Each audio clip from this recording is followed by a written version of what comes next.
सो दोस्तों, I think काफ़ी समय बाद जब से हमने होश संभाला तब से आईफोन आईफोन आईफोन।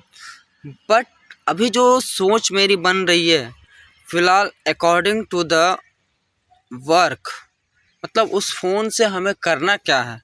बट एक वक्त था सिंबल, लोगो और एक्सपेंसिव होने की वजह से आईफोन मेरे नज़र में थोड़ा ये होता था, स्टेटस सिंबल होता था।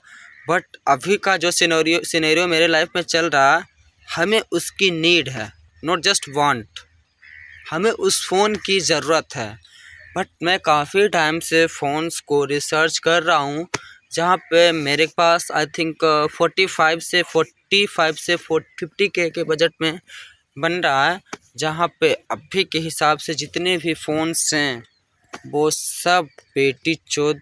मतलब आई डोंट नो कि मैं बोलनी चाहिए या फिर नहीं, बट मैं बेटी चोद ही कहने वाला हूँ कि भाई जिस तरह से इस प्राइस रेंजेस में भी बहुत सी चीज़ें कॉम्प्रोमाइज़ करवा रही है एंड्रॉयड इंडस्ट्री। आपको भी पता होगा, ये अभी 10 दिन 20 दिन से जो भी AI चिपसेट्स शॉर्टेज होने की वजह से आई थिंक मोबाइल जो महंगे होते जा रहे हैं वो अलग बात है यार। लेकिन जिस तरह से फ़ोन्स की कंपनी फ़ोन्स को बना रहे हैं, जिस भी ब्रांड्स की अगर बात करें, वो सब कॉस्ट कटिंग में ही मतलब चल रहे हैं। अभी फ़िलहाल मैंने एक चीज़ नोटिस करा है कि वन प्लस जितना पीछे जा रहा था उससे कहीं ज़्यादा अभी वो लीड ले रहा है फ़ोन्स इंडस्ट्री में, कि वो अभी अपने फ़ोन में अच्छे अच्छे प्रोसेसर्स डाल रहे हैं, जो कि बहुत बड़ी बात है। बट वन प्लस का सबसे वाहियात स्ट्रेटजी जो हमें लग रही है वो कैमरा स्पेक्स के मामले में काफ़ी पीछे हैं। जैसे कि जितने भी फ़ोन्स हैं भाई अंडर 45 के, वो सारे फ़ोन्स में इतना बेशर्मी ये लोग कर रहे हैं। चाहे तो वो आप बात कर लो OnePlus 15R की बात कर लो या फिर 13S की बात कर लो, भाई नो डाउट इन फ़ोन्स में मतलब परफॉर्मेंस ओरिएंटेड फ़ोन्स हैं, जिनको आप एक परफॉर्मेंस के लिए यूज़ कर सकते हो, नो डाउट। बट यार जब उतने पैसे ले रहे हो तो मैं किसी फ़ोन में तो भाई इन लोगों ने अल्ट्रा वाइड ही हटा दिया है, अल्ट्रा वाइड कैमरा ही हटा दिया है।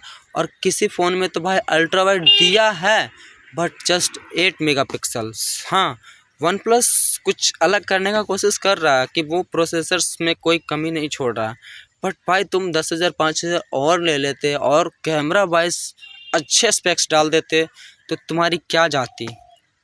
वन प्लस अच्छा काम कर रहा है भाई। एक तो वो life time screen replacement warranty दे रहा, जो अच्छी बात है, बिकॉज उसी फ़ोन में वन प्लस में ही ग्रीन लाइन इशू सबसे पहले क्रिएट हुआ था, जो कि अभी सैमसंग्स और बहुत सारे ब्रांड्स के भी मतलब कहीं ना कहीं इशूज़ हो रहे हैं।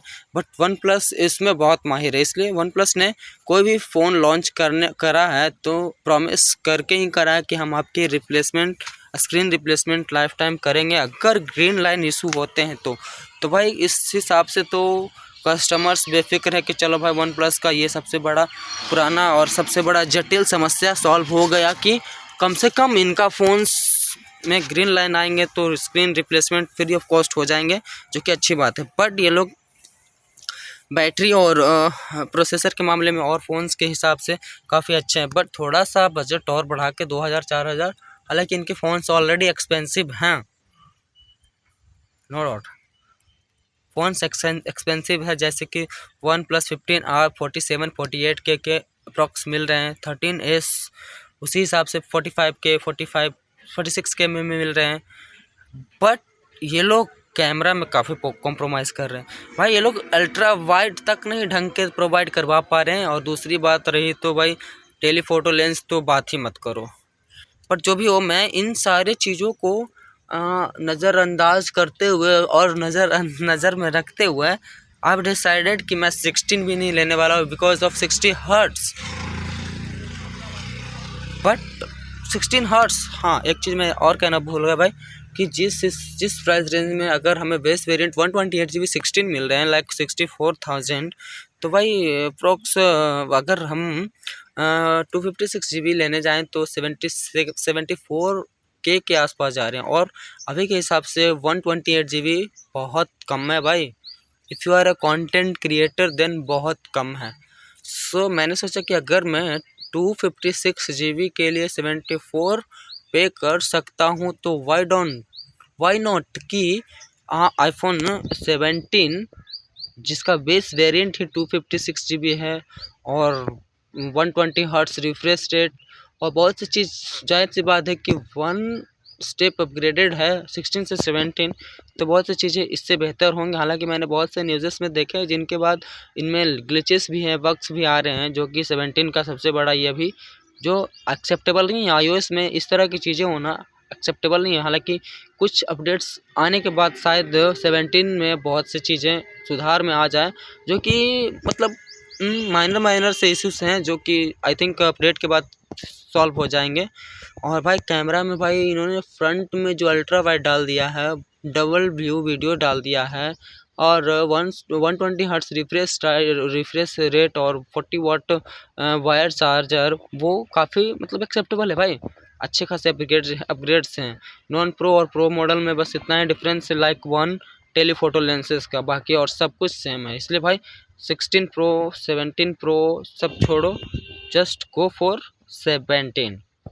तो भाई मैंने बहुत से चीज़, और हाँ एक चीज़ मैं कहना भूल गया भाई, मैंने जो अब तक नोटिस करा है कि आने वाले समय में भाई जितने भी यूज़र्स हैं, फ़ोन यूज़र्स हैं, सब iOS पे शिफ्ट होने वाले हैं। जिस तरह से अभी एंड्रॉयड के प्राइजेस चल रहे हैं, अभी हाल ही में सिग्नेचर फ़ोन जो लॉन्च किया मोटरोला, इस भोसड़ी वाले ने तो माथा ही ख़राब कर रखा है भाई।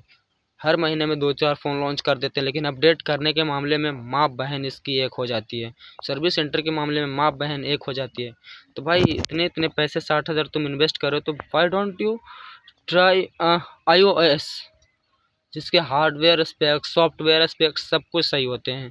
थोड़ी सी बैटरी में हमें कमी लगती है, बट अगर आप नए फ़ोन ले रहे हो तो उसमें भी कोई दिक्कत नहीं है। सो मैं प्लान कर लिया हूँ और मैं 1 या 2 दिन में ऑफलाइन स्टोर से EMI पे 17 ही लेने वाला हूँ। So thank you, thank you bye.